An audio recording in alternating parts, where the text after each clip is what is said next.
Oh my god, bro. This guy. Oh my Yo, G, gosh. you removing me, fam. Why are you like the only guy that wants to speak about this? And This is a dirty topic, fam. every time we have proof Jesus is God, you know where to be found. Actually, I did, you bro. did come before, but that was pretty funny. And you dropped me, bro. That was you got baked pretty hard. I'm not gonna lie. No, I didn't. I think my argument was good because the my is the possessive pronoun, which is not really used for anyone else. But Pharaoh, if Pharaoh can Pharaoh possibly say that Moses is my God? He doesn't though. But I'm saying, could he? No, but he doesn't. And if he did, that would be Could idolatry. he? If he Could he? did, that would be idolatry. He could, because God said He No, made him His God. But no. anyways, If he said he's my God, that would be idolatry. let's Anyway, let's talk go. about it. Let's get on with the dilemma. So let me go to Quran verse 1094. If Muhammad Yeah, was in doubt about what we have revealed, where would he go to? the previous scriptures, And why would he go to those previous scriptures? because it proves that He's mentioned there. Previously mentioned. And if he's not mentioned in them, that means he would be a false prophet, right? Yep. Okay, so the previous scriptures in this scenario would be the thing, the Quran would be put to the test, and the previous scriptures would be the thing that would be authoritative and the thing that would decide if he's a true prophet, right? In this specific argument, it wouldn't be the authority, but it would be the standard. Yeah. Okay. So then let's get into it. So if Muhammad's not wait, so if Muhammad's not in the let's get this right. By the way, I'm just not clarifying it because it's already standard. You accept it's an impossible hypothetical here, yeah?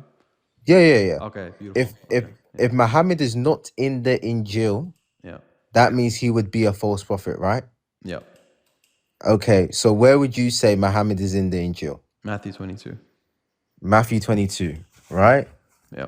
Okay, so in Matthew 22, it talks about Jesus being the Son of God, right? Jesus. Jesus being the Son of God. Yeah. Yeah, do you agree with that? No, I don't mind accepting that at the time of those prophets, that was allowed. Do you believe that parable was preserved? Yeah, because it prophesies Prophet Muhammad, yeah. Okay, so so historically and according to Islam, Jesus would be the Son of God, right? In a metaphorical sense, that's fine. Yeah, so so Jesus is the Son of God, yes? In a metaphorical sense, yeah. Okay, cool. So and Allah is a father, right? In the metaphorical sense, right? At that time, there's no problem in saying that. No, I mean now as well. No. He's not a father now. We don't say that now. You don't say it now. Okay, let's continue. So then it talks about what the kingdom being for the Jews, and then we see that after 70 AD we see a massive shift. Yeah. Where it goes towards the Gentiles, where we see the Gentiles. So when did Paul pass away? 60 AD. No, 64 AD. 64 yeah. AD. So 64 yeah, AD. That. Okay. So Paul passed away before the banquet, before the temple destruction. Yeah. Yeah, there's no issue with that. Okay. So the Gentile mission started before the temple destruction. Nah, it can start both because in 70, yeah, I'll tell you how it can start both. That's because so in 70, ad hoc. That's so I'll explain why it can start go both. on, yeah. Because in 70 AD, we see a massive shift with the church, where the church is now, the Gentiles are becoming the leaders of the church. And we also see, that's why you see in that's why you see in Romans, I haven't finished. Yeah, it does. That's why you see in Romans where Paul says, I go to the Jews first and then the Gentiles, because the Jews were the priority. Now we see that the Gentiles are now the priority. Have you seen Expositor's? No problem. Have you seen Expositor's Greek commentary on Matthew 22 verse 7? Nah. Okay, I'm gonna put it up for you so you can read it. Okay, because this is not just a Muslim saying this. That this is problematic. The chronology is problematic. I don't think it's problematic because it just shows the ultimate fulfillment. It doesn't say that in the parable, bro. It does. It says after the mission to the after the mission to the Jews, then the Gentile mission comes. You believe? Let me ask you a question. Started with Paul. No. This is talking about. I'll let you trust me. I'll let you ask a question, but for now, I want you to read this commentary. So let me know what your opinion is on this. And then after that, can I ask you a question about 70 AD? Bro, you know I don't mind answering. I answered how many questions just now from you? I have no. Yeah, that's calm. And then we'll speak about the chapters afterwards, and then the stuff after that. I have no problem with that. So okay, let's have you read this for us. Okay, so it says the plural appears surprising. The meaning seems to be not separate armies sent one after another, but forces. The allegory he evidently refers to the destruction of Jerusalem. No arguing against authenticity. If Matthew 24:2 be a word of Jesus, note the destruction of Jerusalem is represented as taking place before the calling of those without the Gentiles. This is not according to the historical fact. This makes for authenticity as a later Okay. allegorical Okay. would have been Okay. likely to observe the So historical order. tell me in I summary don't what. agree with this. Okay. Okay. Beautiful. You don't agree with this, but is this a Muslim commentary? No, Okay. but I don't It's a agree with Christian this. commentary that is saying that it meets the criteria of dissimilarity. Do you know what that is? It's saying that it doesn't fit our narrative. That's what it's trying Yes, to say. exactly. So But that's the I criteria of do, I wait, one don't second. agree with Let me it. explain it because the audience don't know. The criteria of dissimilarity is a historical method where if it is the case that there's something that doesn't fit your narrative and it ends up being preserved in your book or whatever document you have, then more than likely it is historical to the source, right? So this source here, Expositor's Greek Testament on the Bible, it's saying that the chronology does not suit the Christians, and therefore, it would, if it was the case that they would have corrupted it, they probably would have taken the chance to corrupt it to suit their chronology. So this ultimate fulfillment or whatever you're saying, Yes, this ultimate this fulfillment. commentary It doesn't buy it. works. I don't care about commentary. Now, my question is this: 70 AD. Yeah. What happened to the Jerusalem church in 70 AD? And do we see a significant shift in power to the Jews to the Gentiles in 70 AD? Yeah, I can grant you that, no problem. Exactly. So that's perfect. So what Jesus is saying is something that is true that's happened, where we see the Gentiles become the ones in power, and we see that in 70 AD, we see a massive spread of the gospel to the Gentiles. Because before it was very Jewish, still a very Jewish movement. So that Doesn't works matter. completely fine with my thing. Now That if doesn't we matter, and I'll tell you why. Right? It doesn't matter because this isn't about authority. Like the banquet prophecy isn't about authority and stuff. What it's about is who you're inviting.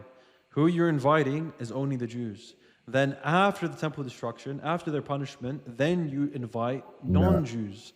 It's got nothing to do with authority, nothing no, it's like that. talking about priority. You're adding that all I'm to the not adding text. to the text. It's talking about priority. Now, my question is this: do you believe this is talking about Muslims, right?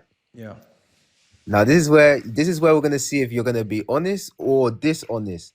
Because if you read just below, Jesus literally says that there is no marriage in heaven.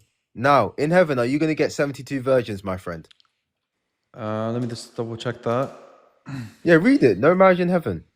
So that means it can't be I know that's in Islam. Mark. I know that's in Mark 10. Jesus can't be preaching two different heavens, one with Yeah, I bare got you, bro. women and the No, other no, I one with got you, no bro. I got women. you, bro. No problem. I just need to With double like check. that. I just need to double check the source, and I want to read it for everyone as well. So then the Pharisee, bro, no, you're wrong. Read it. It's not straight after. It talks about Caesar, and then it talks about it. Yeah. Yeah, it's So still in the same kind of yeah, thing. no Read problem. it. So it says that same day, the Sadducees, who said there was no resurrection, came to him with a question, and then it says basically what you said, right? Because they give them they give him a trick question about Mary getting Yeah. inheriting, right? Now the point is, he says you're going to be like angels in heaven, right?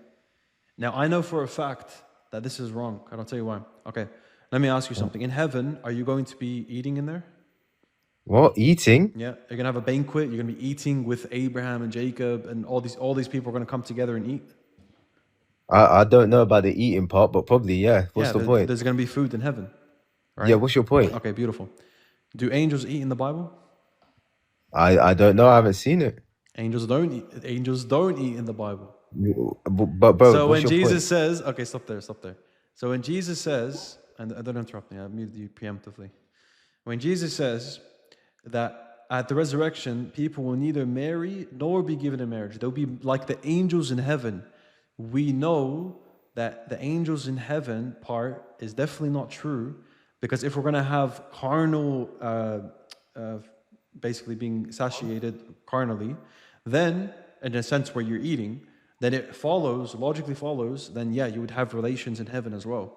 Because Bro, why? if you're gonna be satiated in that way, where you have kind of have carnal desires like eating, then logically follows you're gonna get married. Now, because What? of that, because of internal evidence now, where Jesus says that you're going to be eating, we know that, yeah, you're probably going to have marriages and relationships in heaven Wait, as wait, well. wait, wait, wait, wait, wait. Let's be honest, please. You're So doing. I don't know what you're doing. Wait. do angels eat according to the Old I, Testament? I I don't know. I need to check that. I haven't seen Okay, that. My they question. don't. We know they don't. I'm going to need the verses. I'm going to go and double check that as well. But Yeah, go first of on. all, let's stay on this point. I don't want to drift off. Yeah. According to this verse, is there marriage in heaven? Simple. No, and based on internal evidence, I just did. Oh, okay. I Wait, just based on internal evidence, I show that this is wrong. wait. So there's no marriage in heaven. Let's get this right. Okay, that's good. According to this verse, yeah. Islam says there's marriage in heaven. I don't care. Okay, So that means beautiful. it can't. That means it can't be about Muhammad. Let's get new one. Move on. All right, beautiful. Now, again, like this guy just. Okay, no problem, bro. We'll drop you that. You got to go double check your sources because you don't even know if angels eat in heaven. So, listen, guys, I'm not presupposing anything. I'm not being circular. I'm not saying Islam is true, that's why I don't accept this.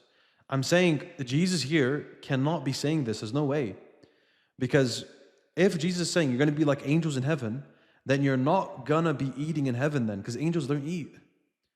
Then this would be wrong. So to avoid a contradiction, you're going to have to say that this, I'm not just picking and choosing. Either Jesus doesn't have continuity with the Old Testament, because the Old Testament says angels don't eat. Either that, or I accept that this is inauthentic. There's only two, right? There's only two options. Either I say he doesn't have continuity with the Old Testament, he doesn't understand that angels don't eat, because he says we're going to eat in heaven, but we're going to be like angels in heaven. Either that, or he does understand, and this verse is just inauthentic. Those are only two options. Now, Imam al-Tufi says this when he talks about why this verse is inauthentic. Yeah, Imam al-Tufi actually talks about this in his book.